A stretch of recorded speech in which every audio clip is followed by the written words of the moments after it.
Oh, let me tell you something. Bustin' makes me feel good.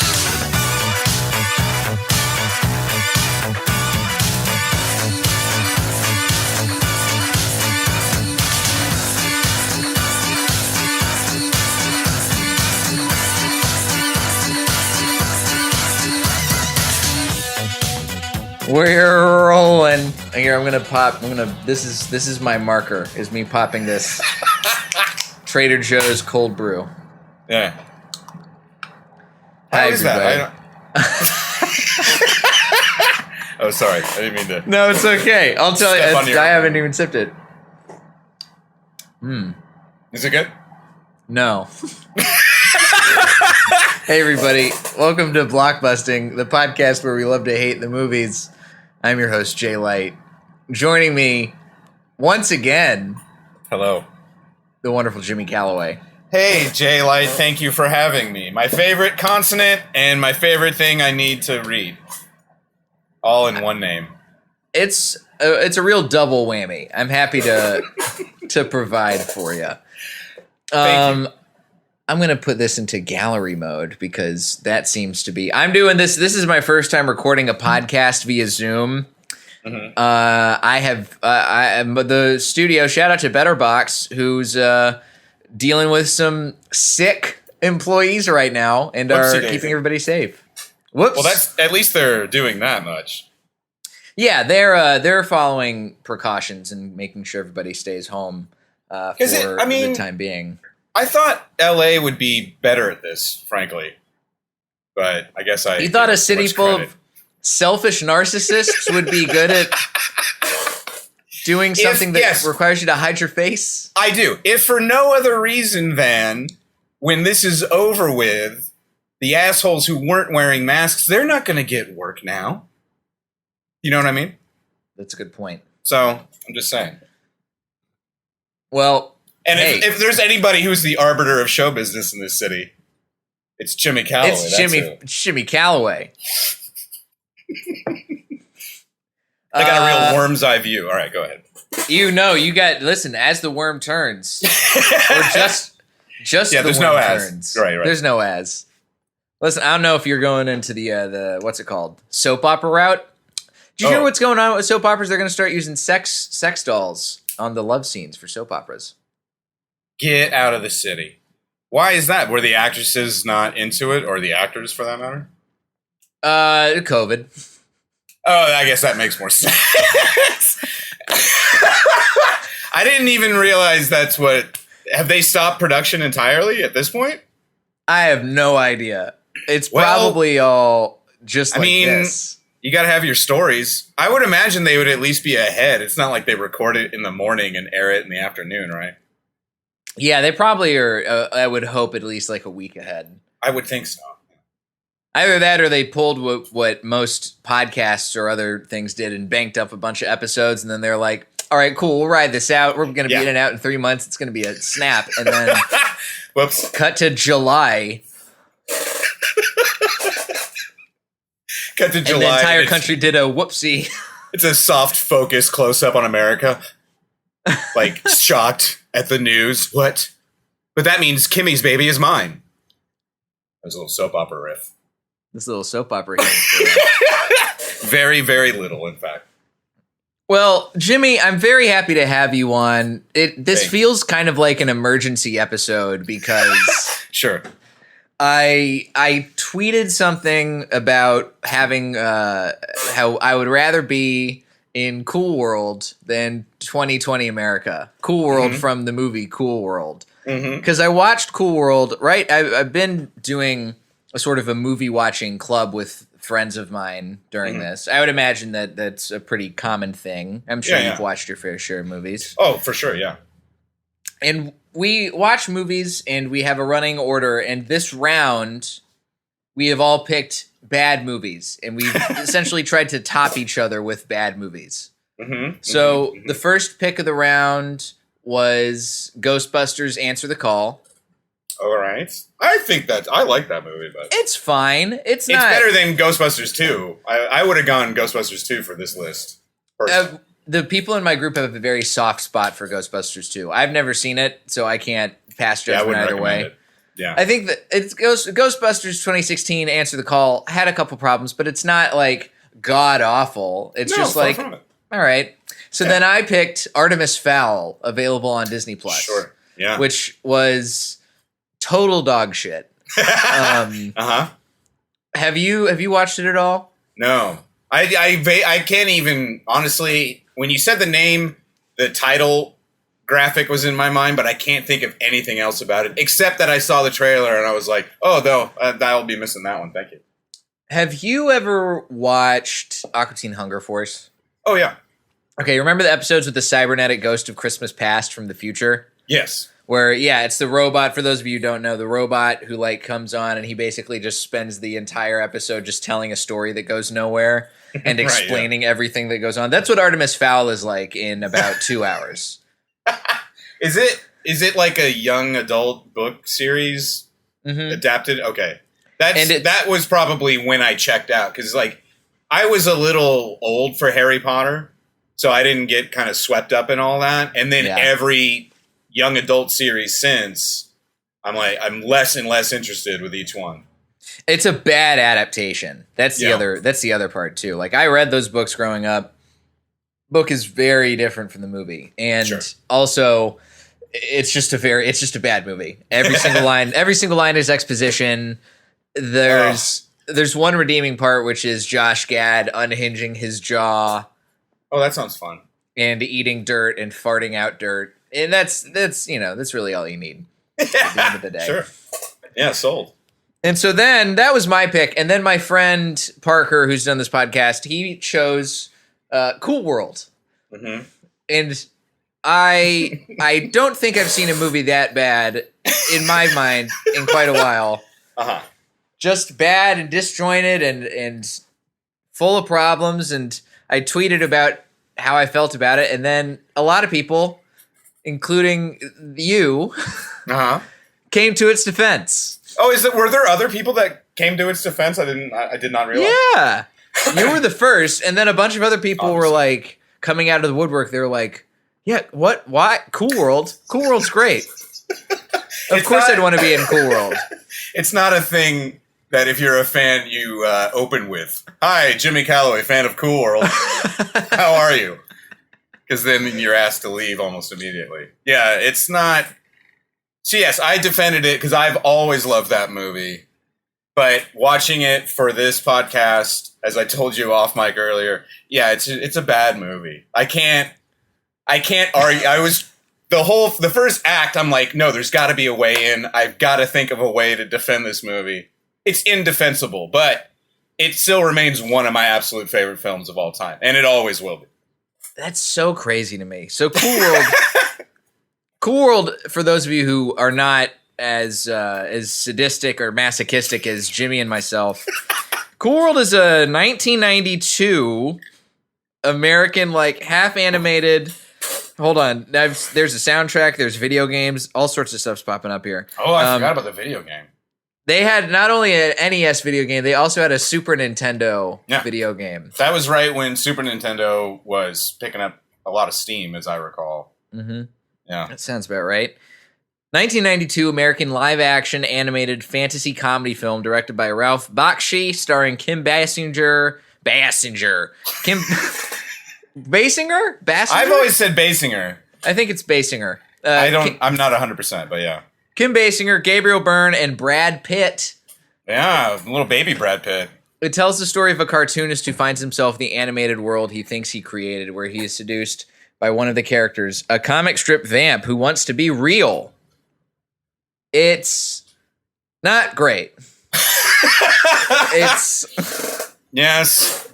We've established that, Jay. I mean, we have to keep harping on it. Yes.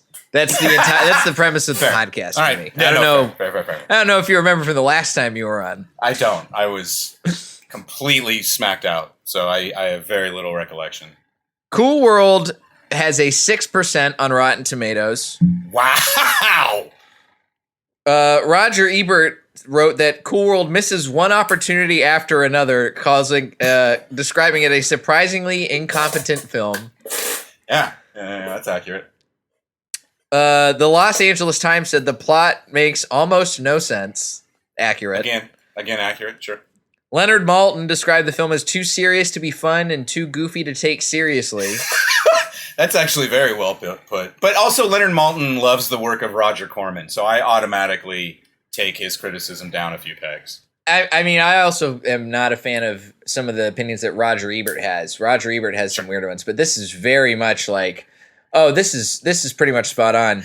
It was unanimously panned, yeah. Yeah, and I didn't even realize this.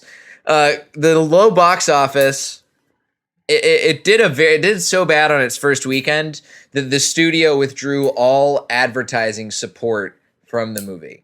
I do remember that. I don't remember reading that or seeing the announcement or anything. I just was very aware that there were zero ads for that film. That's why I went and saw it 3 times in the theater.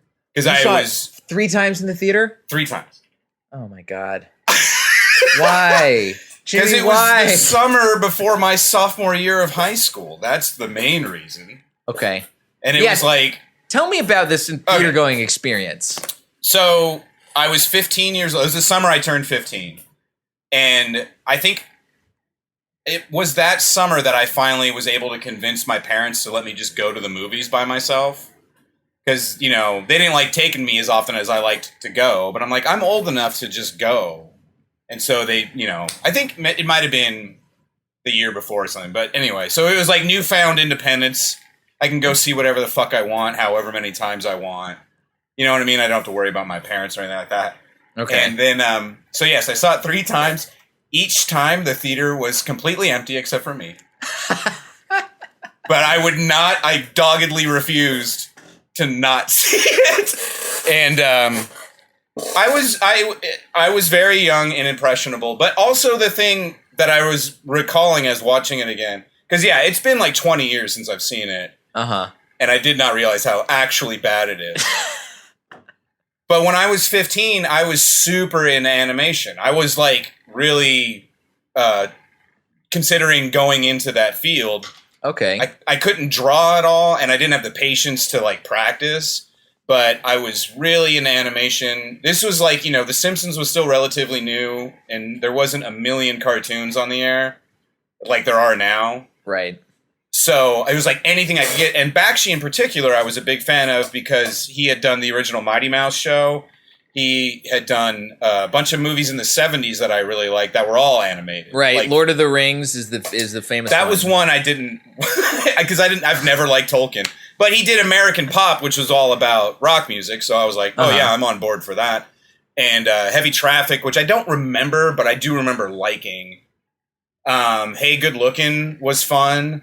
I mean, he did a lot, and it's like his style of animation was kind of shitty. That was kind of his trademark. Like when he was doing the Terry Toons, like the Mighty Mouse stuff, they didn't have the Disney money or Warner Brothers money, so he just did what he could with what he had. Right. But to me, like with the similar thing with the Rocky and Bullwinkle cartoons, they looked shitty enough to be charming.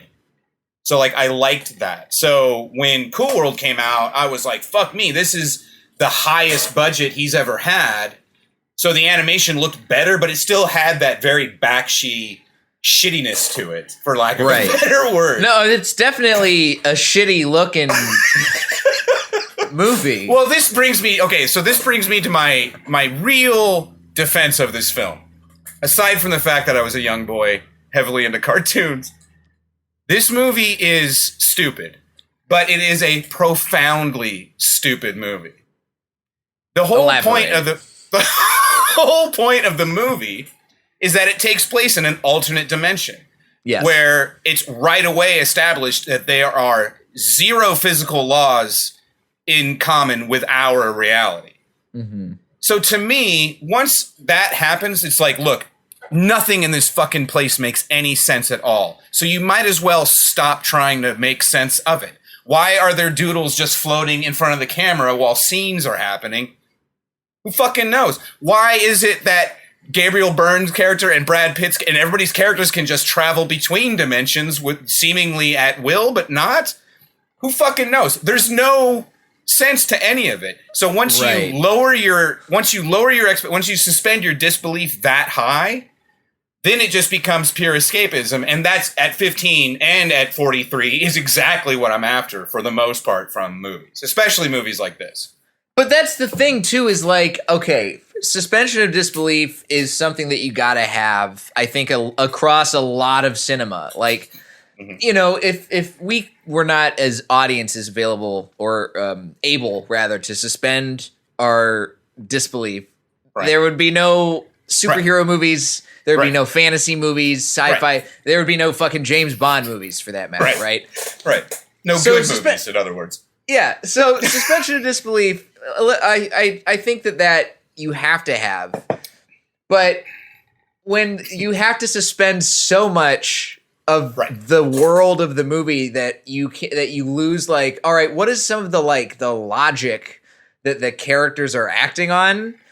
Like, okay, yeah, sure. When I saw the movie and I saw that there's all these weird animated things that happen over scenes. Or scenes will end and then there will just be like 2 or 3 minutes of completely unrelated looping animation. Yeah. It's just like, okay, yeah, sure. That's gonna be there. Like, I don't have that's fine. But then when you find out like Brad Pitt's been able to leave Cool World at any time that was over the course of 50 years and has watch. just chosen not to.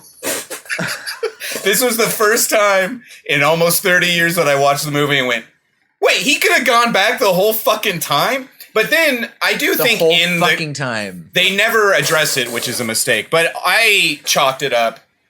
See, because that's like what you're saying. What you're essentially saying is it's too much work to suspend your disbelief that high for that long. I'm much more willing. I have the upper body strength to hold Ralph Bakshi up that long. Because that's it. I'm raising the roof. Atlas. Here's the other thing, and this is where the movie really, I think, gets its cult status from. So everything you're saying is absolutely true. And I was even, as I was watching it this time, like, you know, I was watching it still as the same teenager, but also as a grown-up, I'm like, oh, nobody wants to suspend their disbelief for this long. This is ridiculous. For me, the sort of grounding line is all the cartoon stuff. All of the cartoon stuff in Cool World is a very specific language that all evolves from cartoons of the 30s, 40s, and 50s. And that's what I was super duper into. That's also what Ralph Bakshi is super duper into. So I did not have to suspend my disbelief with any of that. Of course, a lady is going to fall out of the sky onto a bunny rabbit for no discernible reason whatsoever. That's just what happens in cartoons. So that language, as corny as it sounds, spoke to me. So I felt like, oh, there's someone else out there with this aesthetic prime in their minds. Like, that's just...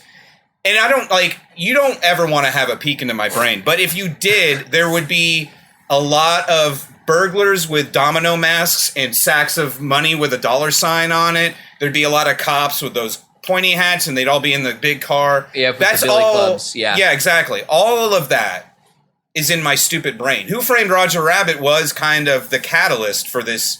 I'd always liked cartoons growing up. You know, little kids always do. But of course, when Roger Rabbit came out, I was 11, and my mind fucking snapped. I was like, you can do both?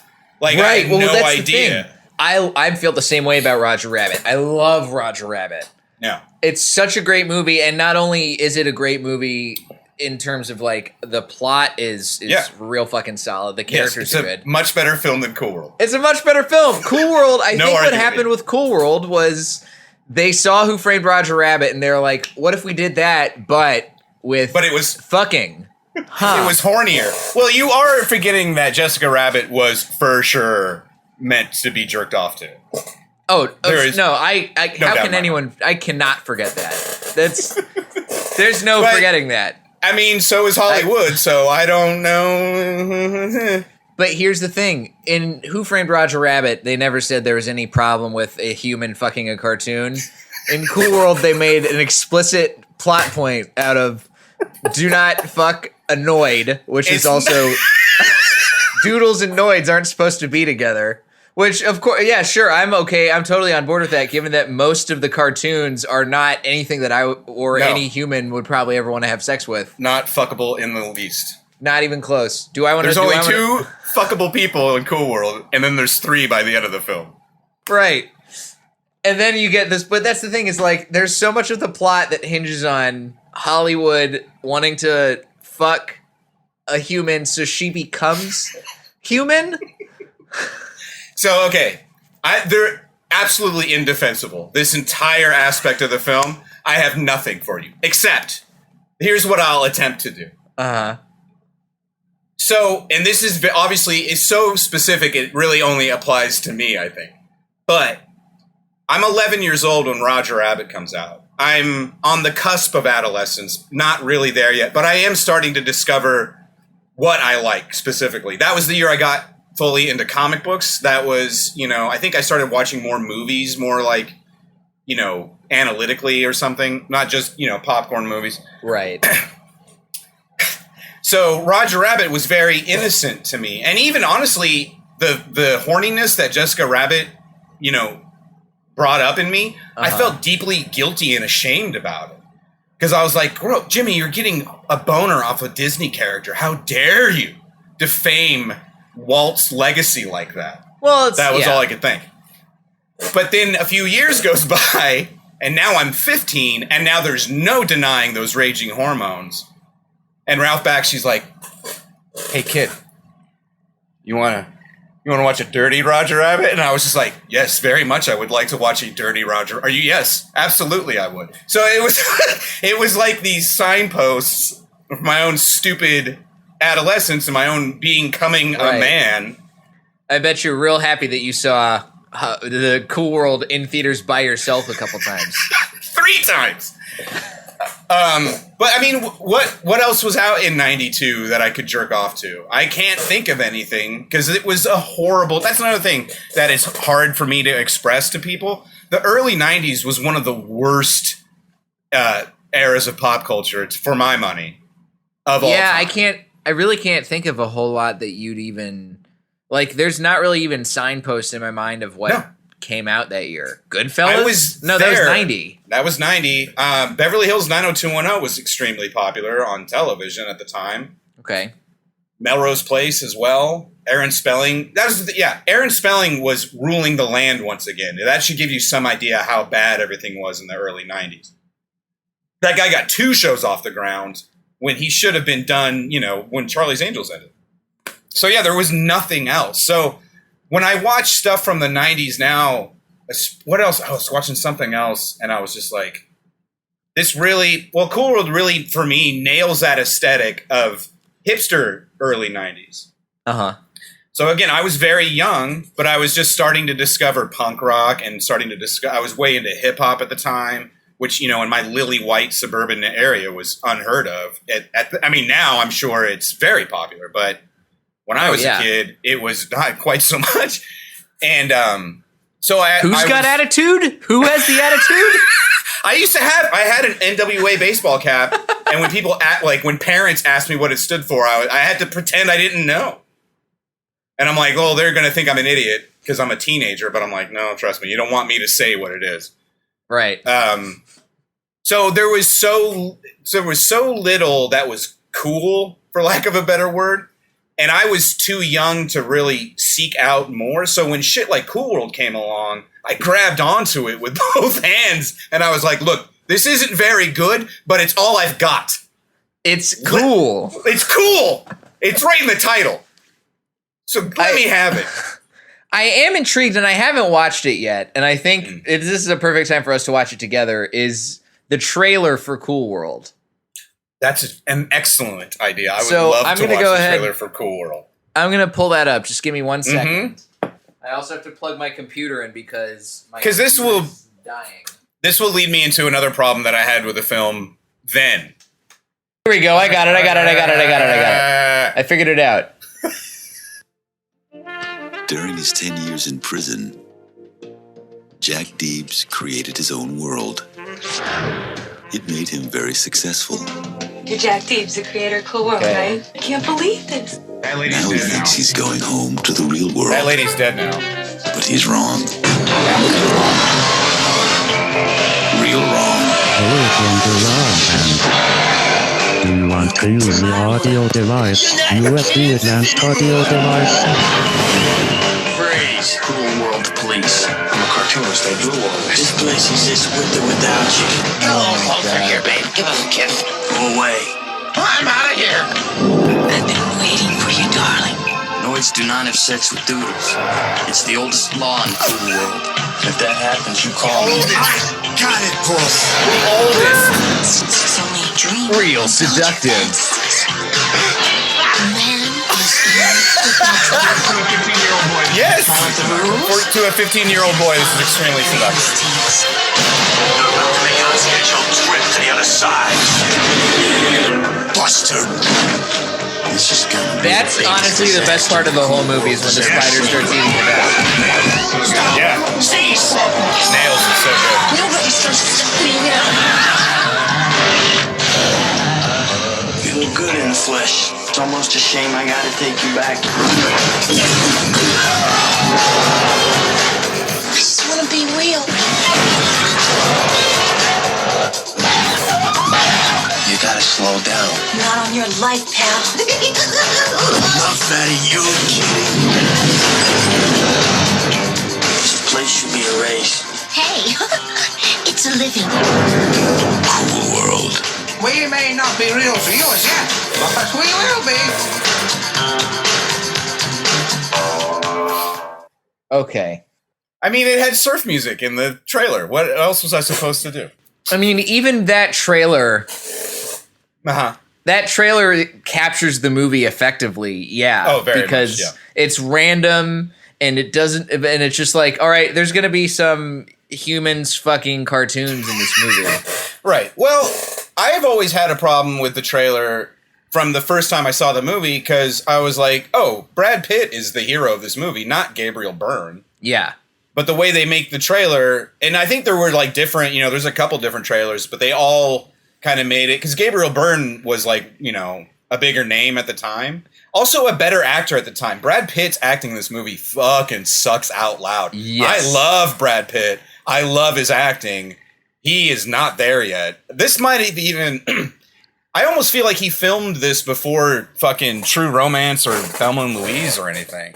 Because he's straight... He feels like straight out of high school drama class. Yeah, and his voice is really weird and high-pitched, and he's doing this whole, like, film noir thing. Right. It's like he's definitely trying something out instead of being just, like, acting. Right. He's didn't go well. He's pretending.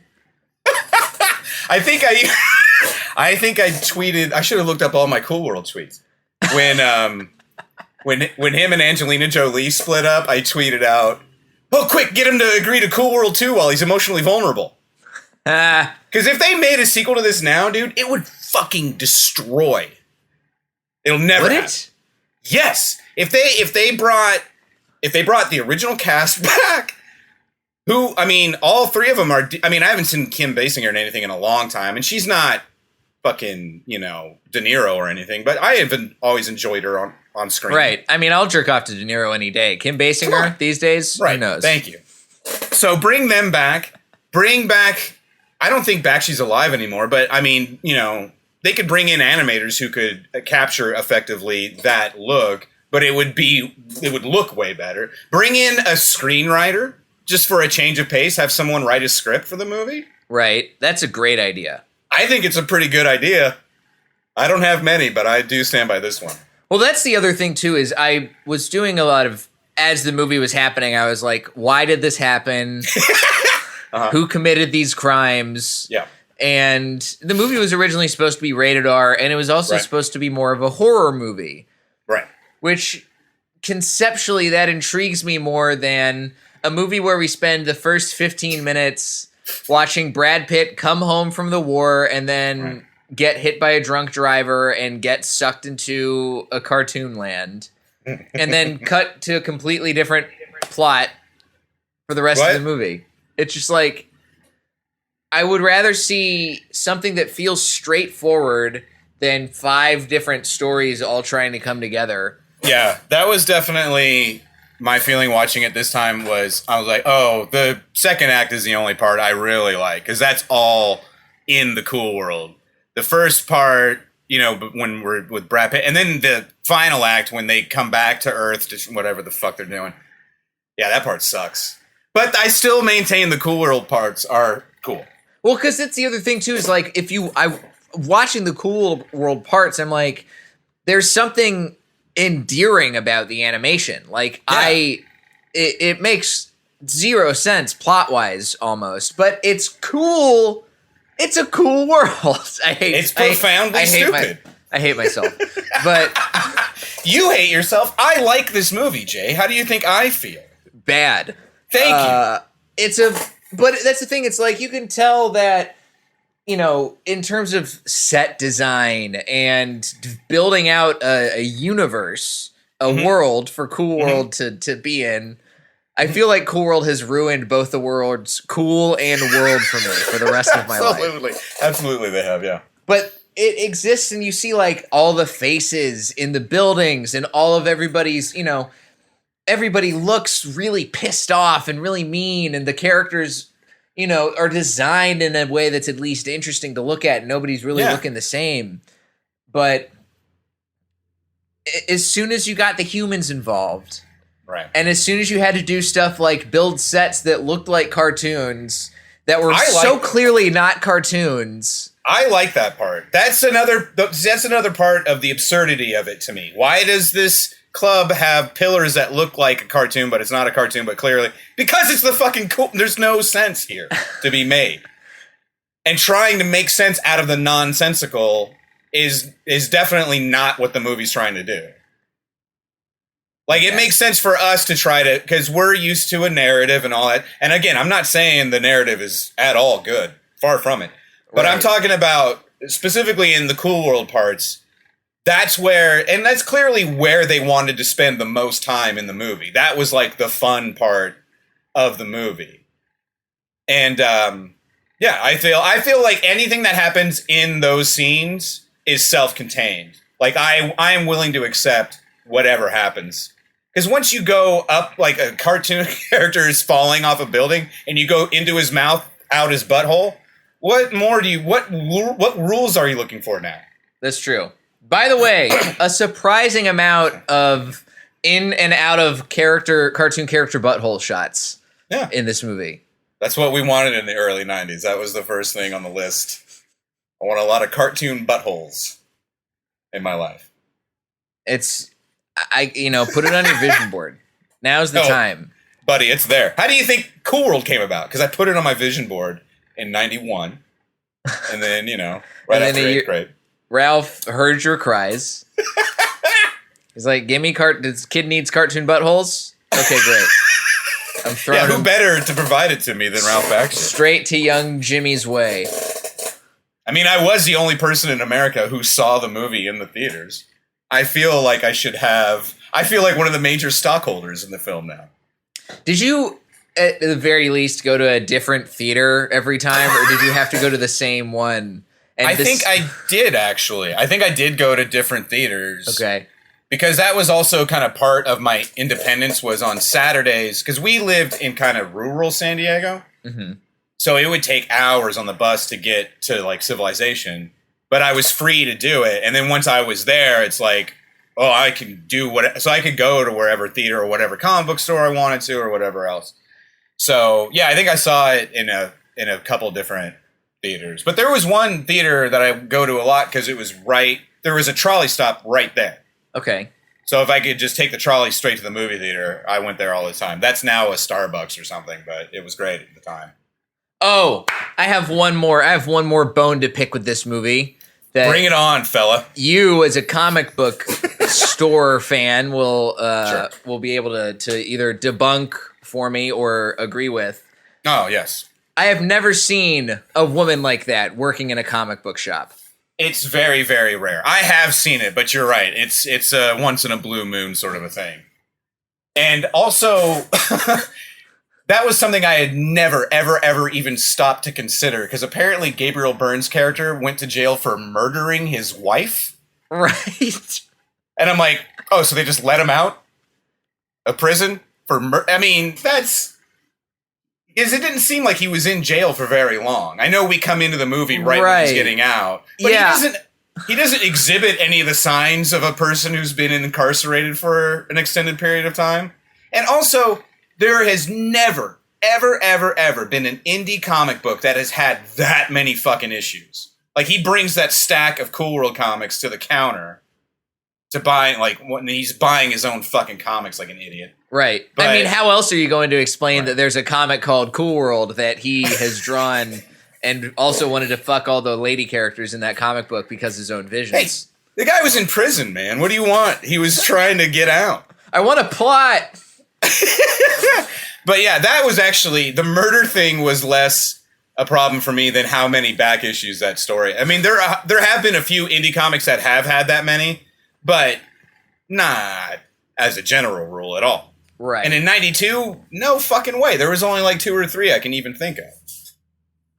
That made it more of a problem for me than anything else. But you're right. It's very rare. There's a cute girl that works at my comic book shop. I mean, she's, way too young, but she's a cutie pie.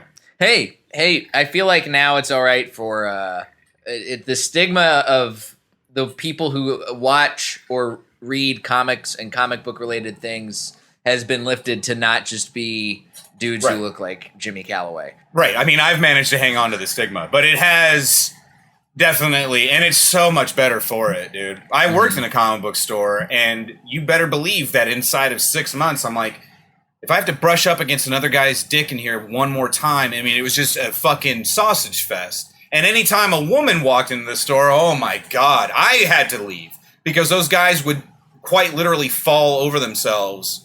Oh, can we help you? Because there's a girl in the treehouse and they don't know how to, and I was so embarrassed every time that I would go into the back and I'm like, I'll find something to do out of the sight of female eyes. Which is why I came into this comic book store in the first place, I might add. That's on. But, yeah. It's a bad movie, right? That's what we were talking about? It's a bad movie. Very important to my development as a person, which explains a lot about me that I'm not thrilled with. You can defend the movie all you want. It's going to have a special place in your heart. Yes. But as long as we can both agree, it's bad. Oh, it's bad. Yeah, I wanted to disagree with you so badly, like I said at the top. But, just couldn't do it. I mean, this is a beautiful episode for me because we've hit another blockbusting milestone that I never thought would happen. At this point, we've had people come on to talk about movies they hate. We've had people come on to talk about movies that everybody hates except for them. Right. We've had movies that people thought they hated and turns out they like. And now we finally have somebody who turns out they thought they liked a movie and they're like, nah, this is bad. Well, I want to make that very clear, though. I didn't think I liked the movie. I definitely liked the movie. I thought it was a good movie. And as usual, I was very wrong. Right. Extremely wrong. Yes. But it's important to me. I feel like, I know it's very narrow, but I'm definitely not the only dude who grew up at that time who felt that way. In San Diego, California, I probably was. But there was at least one of us in every major city in America. So I know. One of you going to the theater by yourself for every week that the movie was in theaters. 3 weeks, exactly, correct. So I know that there are people out there who feel similarly. I mean, they might have killed themselves by now, but they were out there at a time.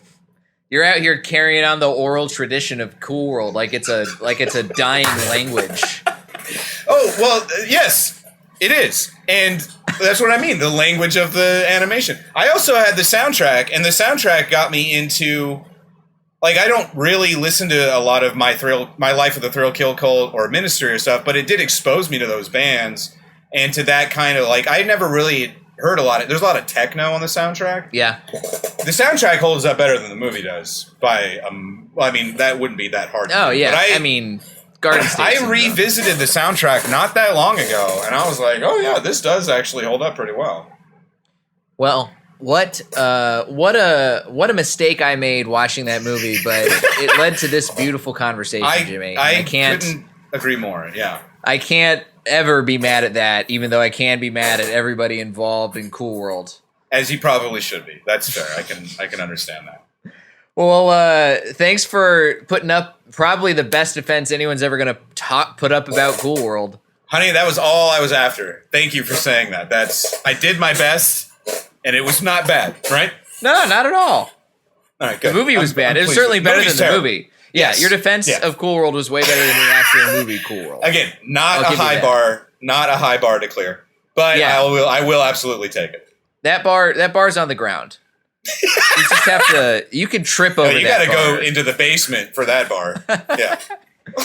Yeah, that's like a secret bar that your dad built in the basement to invite his friends over to. This is a man cave. That's how low this bar is. It's a low bar. And you're probably going to catch your dad jerking off to Hollywood in the basement where that bar is. You know, I read a thing, I think it was on the IMDb trivia page, that Tracy Lords was up for the role of Hollywood, and 15-year-old me would have much preferred that. 43-year-old me might be a little problematic with it, but I mean, Tracy Lords was a goddess in the early 90s, dude. And she was forbidden. You know what I mean? Right. So it was like, whoa, that would be very... Like, you know, by that time she was legal, but it still would have been, for a 15-year-old pervert, it would have been a thrill. Yeah. But hey, can't win them all. Maybe they'll bring her back for the sequel. I'm going to make that happen.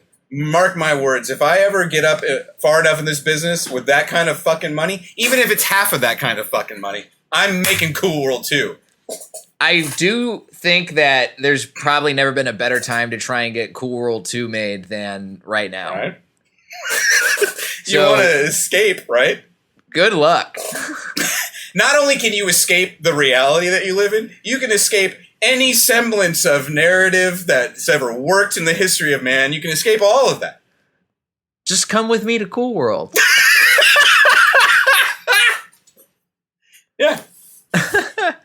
Jimmy, where can the listeners find you on the internet and your work? I am at Jimmy the Worm on Twitter and Instagram. I have a music podcast every Thursday called The Worm Turns with Jimmy Callaway. You can add the as. Jay's allowed to add the as. I have another podcast I do with my friend Mary Jane French where we watch sitcoms episode by episode and talk about each episode. Mm-hmm. So on Tuesdays right now we're doing Wings. And on Fridays we do like a shorter series. So right now we're doing Better Off Ted. And that's a really good show so far. And then I just started like another monthly music podcast thing on Mixcloud. And there's a station on there called Boss Radio 66. So I'm doing a show on there called I Don't Like You That Much with Jimmy Callaway. Yeah, that's fun. That's all like 50s and 60s rock and roll. I'll check all of that out. Yes, do. I could probably come up with more shit, but I think that's probably enough for now. And what it's at Jimmy Callaway on the socials? Did you say that already? At Jimmy the Worm. Jimmy the Worm. Right. There we go. That's right. Yeah. I forget. My brain, I adopted a new kitten, and my brain is still fried from sleep deprivation for this kitten. Oh, forget about it. Yeah. No, you can't do it. You can follow me at Diet J on Twitter and Instagram. jlightcomedy.com to find out any show dates and album stuff, because my album is coming out very soon. So keep your eyes and ears peeled for that. I was there for that. You were there for that. Yeah, oh my I loved God. A year later, and guess what? Turns out it turns out all that material still as relevant as ever. Was that a fucking year ago? It was a year ago. Can't be right, Jay. That was 2 weeks ago. A year. Yeah. Man. It's crazy. Yeah, I had no idea. Jeez. Time is not only a flat circle, Right. It's something else clever that I didn't think of in time. It is the screw of power, or whatever the fucking time is the spike of power. It's the spike of power, Jay. The spike of power, yes. Time is Brad Pitt getting pushed off a building. And becoming a cartoon. Fuck off. End of Cool World. I hate that. This has been Blockbusting. Go see something good for a change.